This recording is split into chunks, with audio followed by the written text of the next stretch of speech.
My name is Megan. I use she, her pronouns, and I am a program coordinator for the nonprofit Envision You and related company You Flourish, which is a soon to launch wellness platform for the LGBTQ plus community.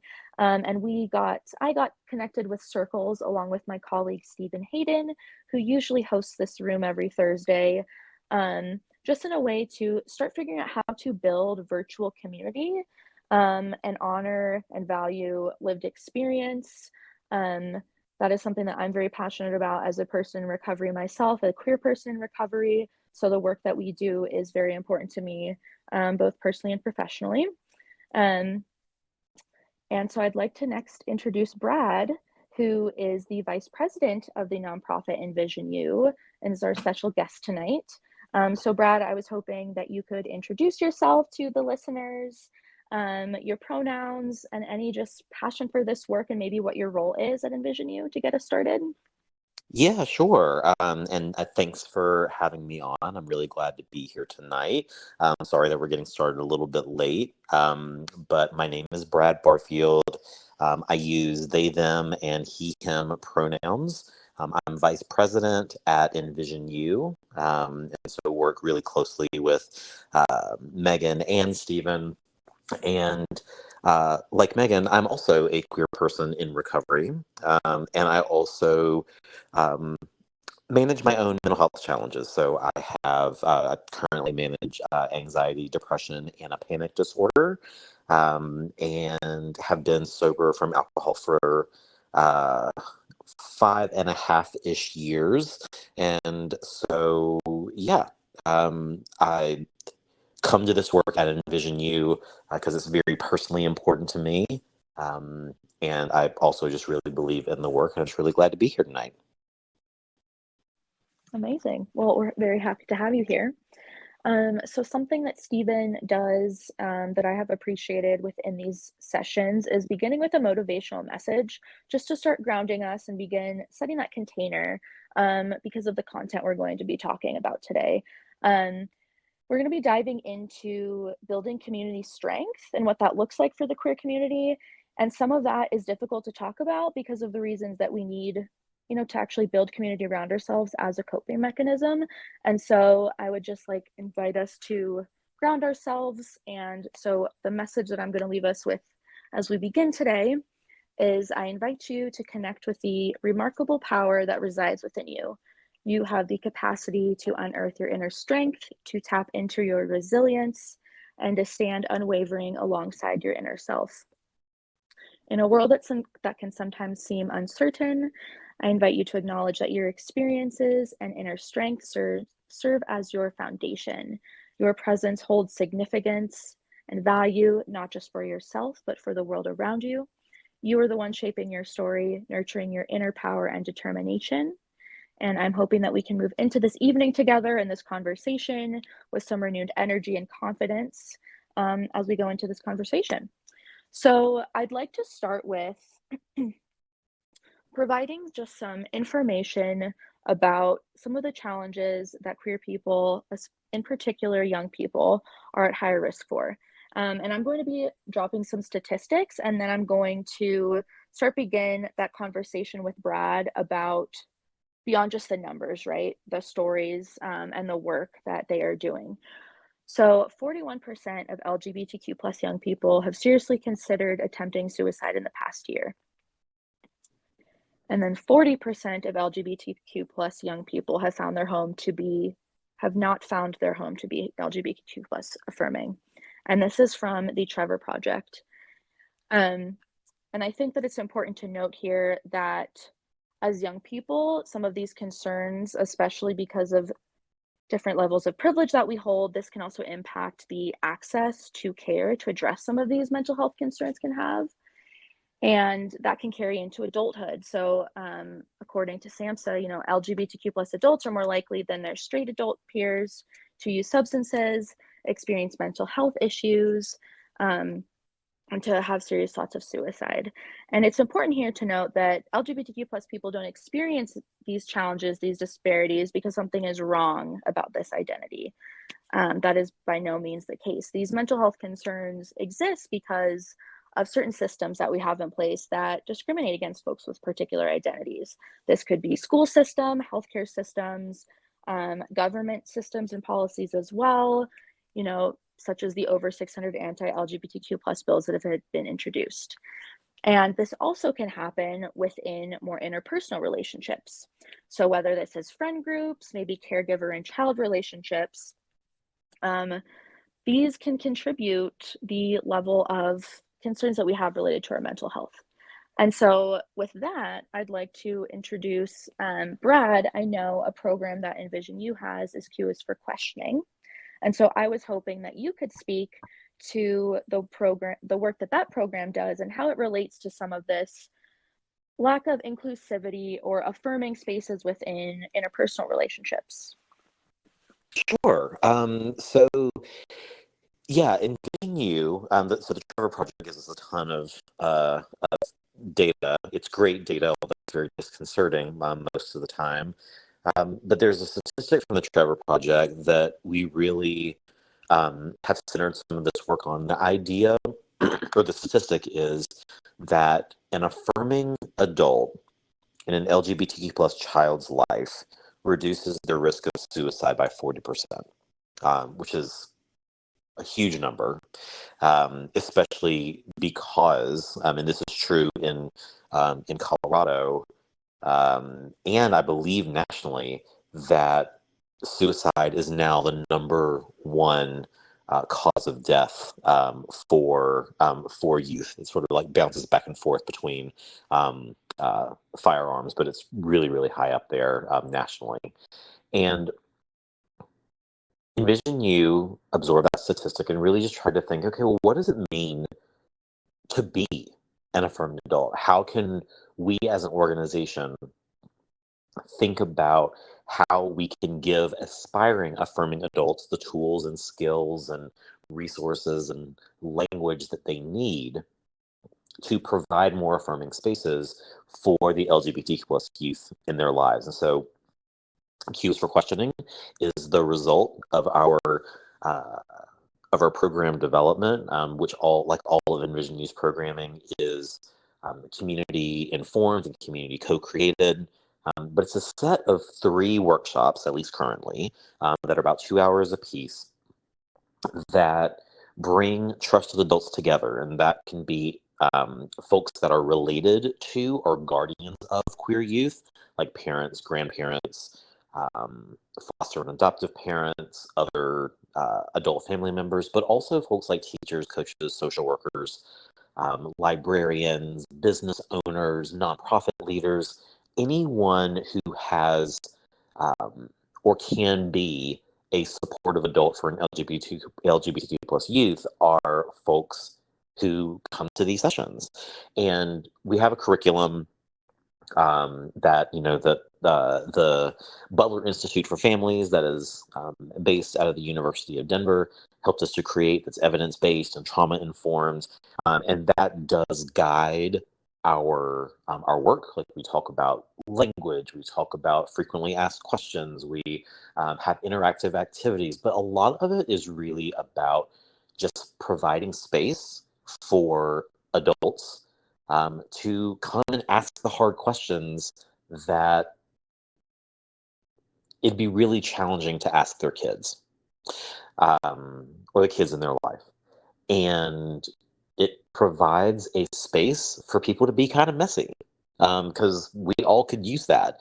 It's just a space where we can, where it's judgment free, and you can come and say the wrong thing, and be in a gentle environment where learning can really take place. And I think it's been really, really awesome to see how folks come to this space and are vulnerable, and deeply committed to making the lives of the queer kids in their world better, even if they don't really know what that looks like. So, yeah, I'll stop there. Yeah, thank you, Brad. So something that comes to mind for me when I hear that is, so when I hear the words messy or mistakes, that sounds a little bit scary. And so I'm curious if you can kind of speak to how you encourage some of the participants to like lean into that And maybe if you have any recommendations on things that you do to make that a little bit less daunting, I guess. It's a great question, because you're right. It does take a lot of courage to show up in that space because a lot of folks, actually almost all the folks that come, are either people who have kids in their family or they work with kids. And so to come in to a space with usually total strangers and say, there are some things I need to learn is already putting yourself in a pretty vulnerable spot.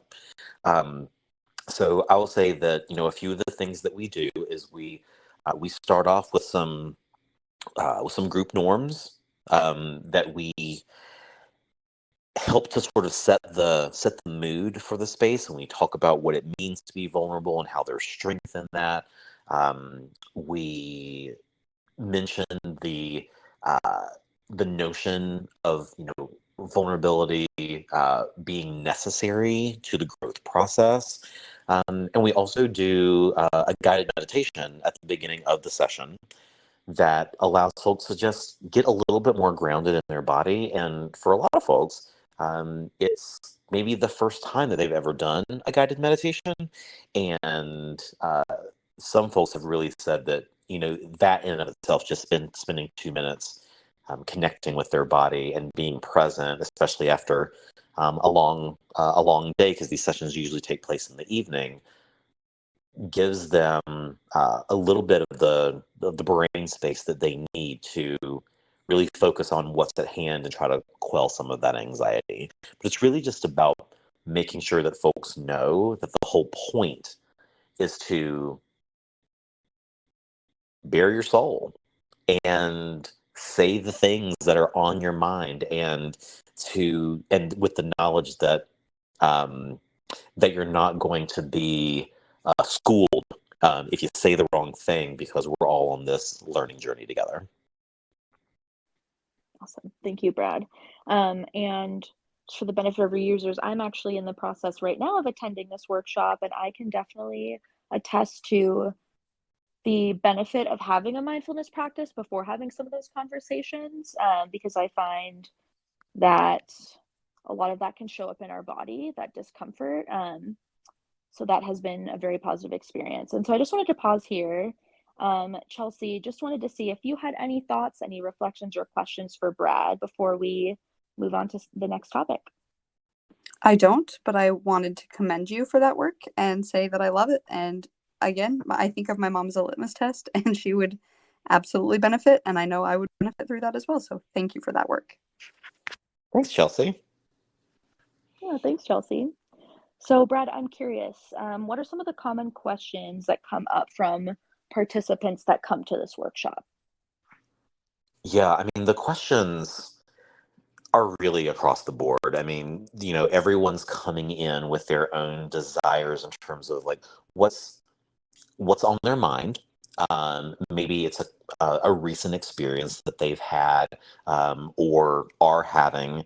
And so we've gotten questions about gender affirming care. We've gotten questions about, uh, the what it might mean to start hormones at certain ages, how to um, manage like existing in this really honestly toxic political environment where queerness, and especially the queerness of our youth, is being used as a wedge, as a polarizing topic, as something that separates folks over there with folks over here.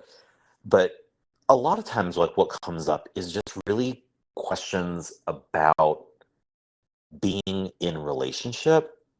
Because I think that one of the things that we found is that what's really hard for people when they're interacting with, or sometimes not interacting with, LGBTQ plus people, and youth specifically, is that folks are really just scared of doing the wrong thing. Scared of saying the wrong thing, scared of doing the wrong thing. And so a lot of folks come to these workshops hoping to get concrete answers so that they know this is what I do every single time, and that way I'll never cause any harm to anyone. And unfortunately, we have to kind of give them the hard news that that's not the goal, and that's not a destination that you're going to get to. Um, we cause harm to one another. Like, we are in relationship with one another, and there's not a script that everyone can follow all of the time to make sure that um, that we all are in perfect harmony. That's just not the way that humans operate. That's not the way the relationships work. And so sometimes the questions that will come up is like, what do I do if I say the wrong thing? Um, I'm doing everything I know how to do, but my kid is still sad or lonely or depressed, and maybe, as is often the case, suicidal. What do I do? And what we then have to really spend some time talking about. And let me say, I just want to interrupt myself for a minute. Like, the folks who are facilitating these workshops, there's always someone from Envision U. We also have a licensed clinical behavioral health provider who is there, and then we have a peer co-facilitator as well. Um, we have lived experience, and in the case of our therapist, like professional experience, but we don't have all the right answers for folks. We're just in dialogue around what it means to be supportive, to be affirming, to be um, in relationship with the folks that we love and that we care about. And so a lot of times queerness is such a huge part of what we talk about, but it's also just like, what does it mean to be in a family? What does it mean to be a good friend? What does it mean to be a mentor?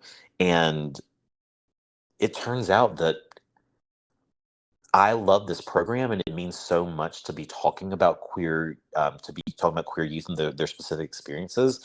But anybody, I think, could go through these workshops, because some of it is just like, how do I speak kindly to people who don't have the same experiences that I do?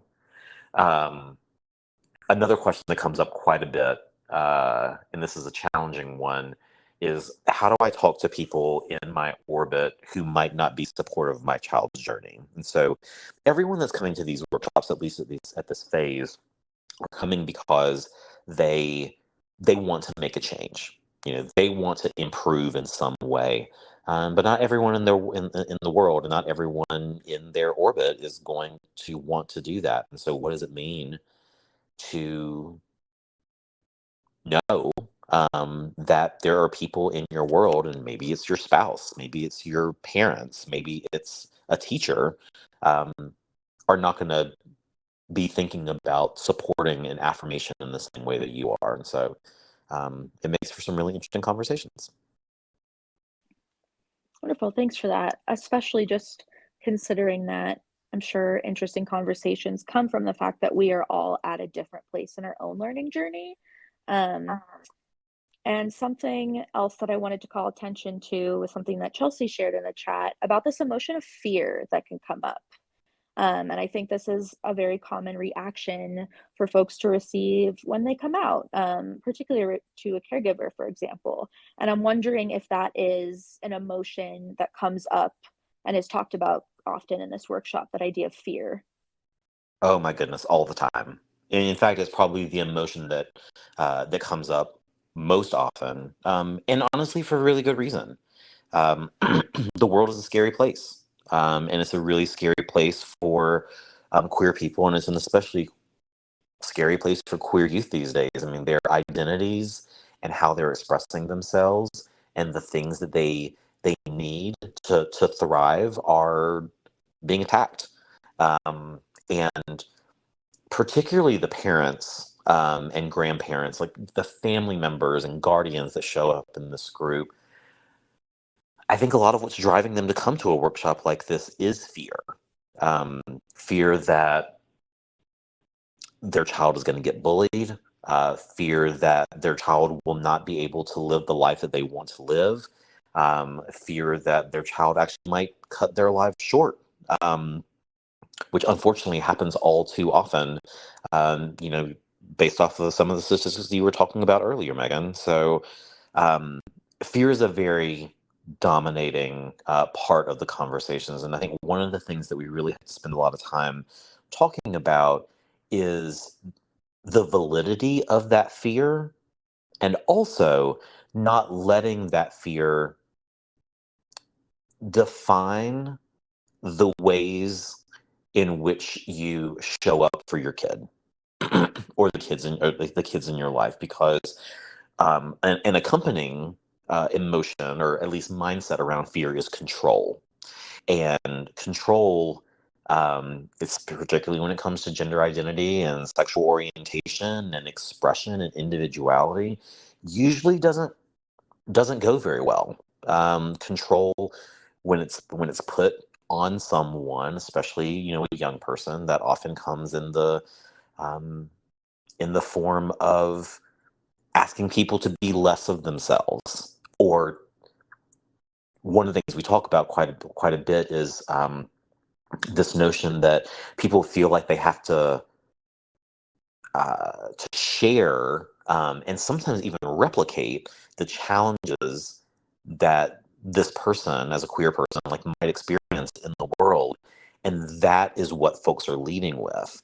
And so, what queer kids' response to that is, what their natural, like, human response is not to say, okay, thank you for giving me this information. I'm going to hold it with me and carry it with me throughout the world. It's, oh my gosh, like, the world out there is really, really scary. And it turns out that I'm not safe out there or in this house. Um, Even if they know that their parents love them very much. And so, yeah, it's just, fears everywhere. And I think that one of the things we just really have to keep on hammering home is that um, kids are aware of how challenging the world is. They may not know all the details, but they're aware. What they really need is a soft place to land. They really need is a place where they can be 100% fully, authentically themselves.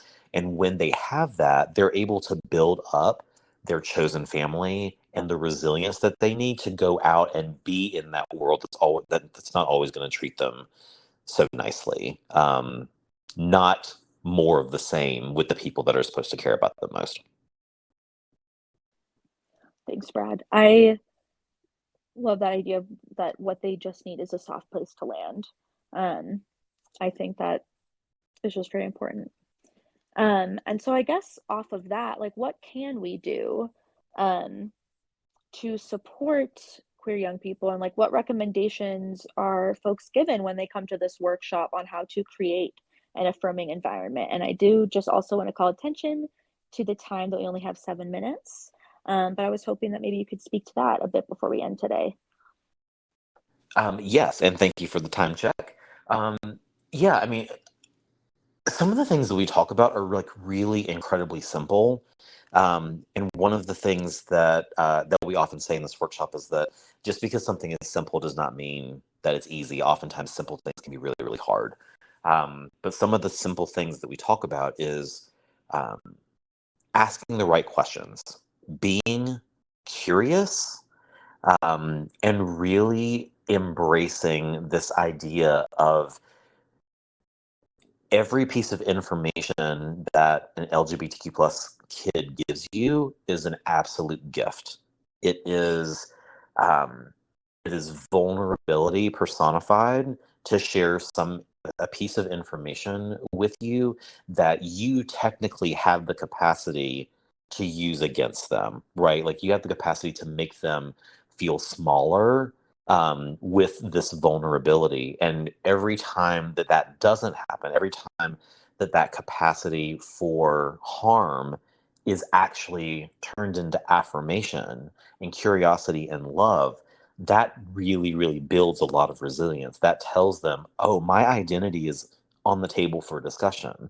The things that I care about and the things that I love are valid and celebrated, and it opens up the possibility for more conversations. So we really try to help folks understand that the kinds of conversations that you have and the way that you express that desire to know more about them, um, if it comes from a place of fear and judgment and control, they're going to feel that.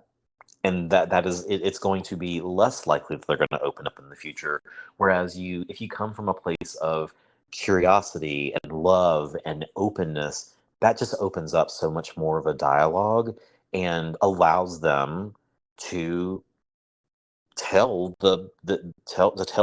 these people in their lives more about what's going on with them, because so much of what